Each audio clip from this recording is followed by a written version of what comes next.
Hello बच्चों, let's read the question. So the question is, globular head with a short arm and a tail are the two imperfect part of A. F-actin, B. G-actin, C. Tropomyosin and D. Meromyosin. तो यहाँ पर पूछा गया है कि कोई एक ऐसी प्रोटीन होती है जिनके पास एक ग्लोब्यूलर हेड होता है जिसमें एक छोटी सी आर्म जुड़ी होती है और उसके अलावा एक टेल होती है। तो ये दो पार्ट या ये दो इम्परफेक्ट पार्ट किस प्रोटीन में पाए जाते हैं? तो यहाँ पर आपके ये पार्ट्स पाए जाते हैं मायोसिन प्रोटीन में।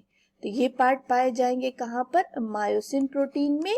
ये मायोसिन जो है ये एक कॉन्ट्रैक्टाइल प्रोटीन है, कॉन्ट्रैक्टाइल प्रोटीन है। और ये कॉन्ट्रैक्टाइल प्रोटीन कहाँ पाई जाती है? ये कॉन्ट्रैक्टाइल प्रोटीन पाई जाती है हमारी मसल्स में। तो ये मस्कुलर प्रोटीन है या मस्कुलर कॉन्ट्रैक्टाइल प्रोटीन है और इन्हीं की वजह से हमारे मसल्स जो होते हैं वो मूवमेंट करते हैं मेनली। तो इन्हीं मायोसिन की वजह से हमारे मसल्स मेनली मूवमेंट करते हैं। कैसे करते हैं? ये जो हमारी मायोसिन प्रोटीन होती है, इनके जो यूनिट्स होते हैं या इनके जो मोनोमर्स होते हैं, इनके मोनोमर्स को हम कहते हैं मीरोमायोसिन। तो इनके मोनोमर्स को या मायोसिन के मोनोमर्स को कहा जाता है मीरोमायोसिन। और ये जो मीरोमायोसिन होते हैं ये बने होते हैं मेनली 4 पॉलीपेप्टाइड चेन से। तो ये बने होते हैं 4 पॉलीपेप्टाइड चेन से, जिनमें आपकी 2 पॉलीपेप्टाइड चेन जो होती हैं वो हैवी होती हैं और 2 पॉलीपेप्टाइड चेन जो होती हैं वो लाइटर पॉलीपेप्टाइड चेन्स होती हैं। जो हैवी पॉलीपेप्टाइड चेन्स होती हैं इन्हें कहा जाता है HMM, हैवी मीरोमायोसिन। और जो लाइटर पॉलीपेप्टाइड चेन्स होती हैं उन्हें कहा जाता है LMM और या लाइट मीरोमायोसिन। तो इस तरह से आपकी ये प्रोटीन्स पाई जाती हैं। ये जो हैवी पॉलीपेप्टाइड चेन्स होती हैं ये बनाती हैं हेड ऑफ मायोसिन प्रोटीन या हेड ऑफ मोनोमर मीरोमायोसिन। और जो लाइट होती हैं ये बनाती हैं टेल ऑफ मीरोमायोसिन प्रोटीन।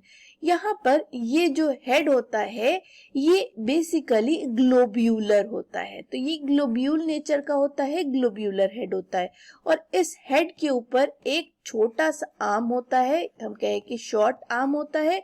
और ये जो शॉर्ट आर्म होता है ये बना होता है लाइट चेन का या लाइट पॉलीपेप्टाइड का। तो ये शॉर्ट आर्म जो होता है ये लाइट पॉलीपेप्टाइड का बना होता है और टेल एक लंबी सी फिलामेंट लाइक स्ट्रक्चर होता है यहाँ पर। तो ये टेल जो होती है इसमें फिलामेंट लाइक स्ट्रक्चर होता है।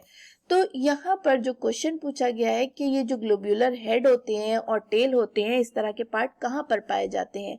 तो इस तरह के पार्ट मायोसिन प्रोटीन का जो मोनोमर होता है मीरोमायोसिन उधर पाए जाते हैं। तो हमारा ऑप्शन डी जो है वो करेक्ट ऑप्शन है।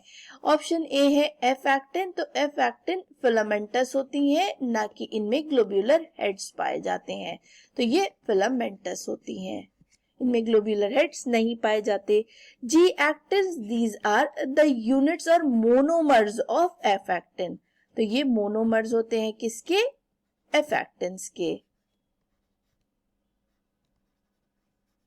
उसके बाद तो ये भी हमारा गलत ऑप्शन होगा और ये भी गलत ऑप्शन होगा। ट्रोपोमायोसिन क्या होते हैं? तो ट्रोपोमायोसिन वो प्रोटीन है जो आपके रन करते हैं किधर? एक्टिन के अलोंग। तो ये प्रोटीन्स है, proteins that run along F actin, F actin के अलोंग रन करते हैं ये प्रोटीन्स। इनके नेचर जो होते हैं वो बेसिकली फिलामेंटस होते हैं, ना कि इनके पास ग्लोब्यूलर हेड्स पाए जाते हैं। तो ये भी आपका गलत ऑप्शन है क्योंकि ये भी फिलामेंटस होते हैं, फिलामेंटस होते हैं। तो फिलामेंट्स होते हैं इनके भी, तो ये भी ऑप्शन गलत है। हमारा डी ऑप्शन मीरोमायोसिन जो कि मोनोमर होता है मायोसिन का, सही ऑप्शन है। Hopefully you understood the entire explanation. Thank you, good luck.